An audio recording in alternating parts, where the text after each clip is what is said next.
संगीता जी, Mrs Lohia ji की तरफ से बुके लाई हुई बुके से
ये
आओ साहब।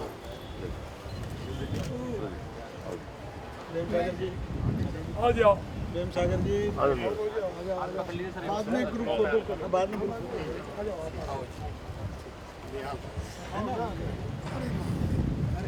भाई साहब आप भी आओ। मैडम आगे लो जी, आप पीछे हो गए हो। आगे आ जाओ, आगे आ जाओ। हो गया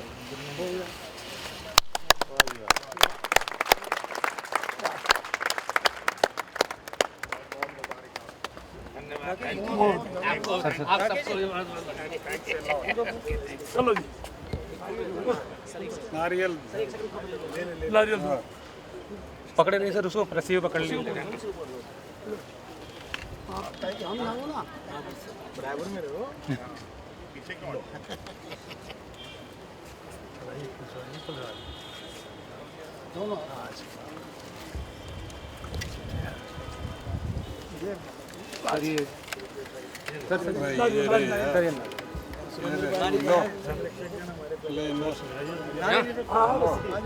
जोर से ले लो, जोर से। बस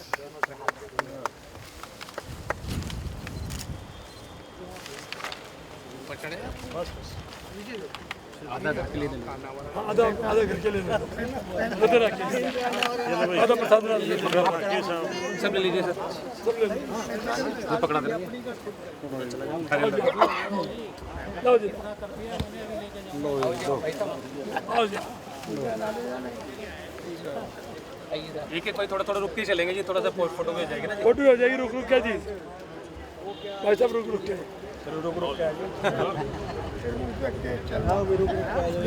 मिनी ऑडियो में जी।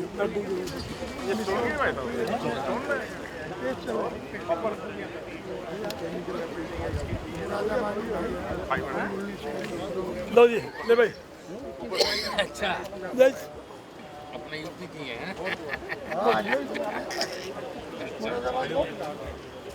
एक बार आओ साहब सब ग्रुप हो जाएगा आगे हमारा आर के आ जाओ एक बार यूं फोटो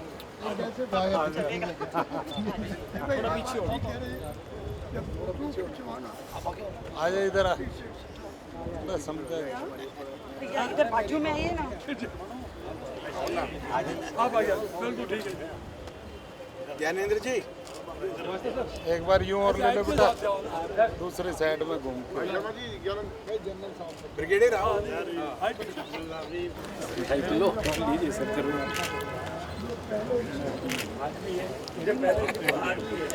स्वामी विवेकानंद जी एक ऐसे महापुरुष थे जिन्होंने हिंदुस्तान की छवि अमेरिका में जाकर बनाई और अमेरिका में जो उनका भाषण था वो एक ऐसा भाषण था जो अमेरिकियों तक को के दिल तक को छू गया था और वो हिंदुस्तान के गरीब लोगों के लिए बहुत सोचते थे और गरीब लोगों के साथ उनका जो था एजुकेशन के लिए तो उनके मन में बहुत ही था कि यहाँ के जो हिंदुस्तान के जो लोग हैं वो जो बिना पढ़ाई के एजुकेशन यहाँ पर कम थी गरीबी होने की वजह से तो वो चाहते थे कि यहाँ का हर हिंदुस्तानी एजुकेटेड हो उसको शिक्षा मिले और अगर उस गरीब तक शिक्षा नहीं पहुँच पाए तो शिक्षा को हमें गरीब तक पहुँचाना चाहिए ये उनकी प्रेरणा थी।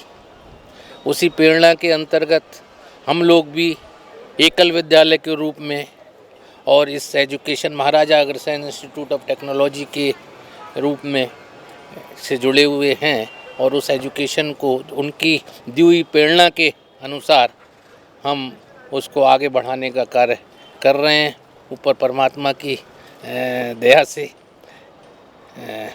और उनसे यही प्रेरणा मिलती है कि हमको हिंदुस्तान में शिक्षित गांव-गांव तक शिक्षा पहुंचानी चाहिए और हमारे हिंदुस्तान का हर आदमी एजुकेटेड हो शिक्षित हो संस्कारी हो ये हमको उनसे शिक्षा मिलती रही है और हम इसीलिए विवेकानंद एक ऐसे महापुरुष रहे हैं जिसकी प्रेरणा अनंत काल तक जीवित रहेगी। हाँ तो जीवनी अभी माननीय प्रधानमंत्री मोदी जी ने विवेकानंद के ऊपर काफ़ी अब ये वर्ष मनाने की भी पूरी तरह कोशिश की है जो कि बहुत ही अच्छा कार्य किया गया है। तो आने वाले वर्षों में क्योंकि विवेकानंद जी के इसी एजुकेशन के मामले में शिक्षा के मामले में मैं समझता हूँ 10 साल के अंदर भारत में जो शिक्षा की कमी चल रही थी वो धीरे धीरे करके काफ़ी हद तक पूरी होगी। हम लोगों के एकल विद्यालय में 57,000 विद्यालय वनवासियों के लिए हम लोग चलाते हैं।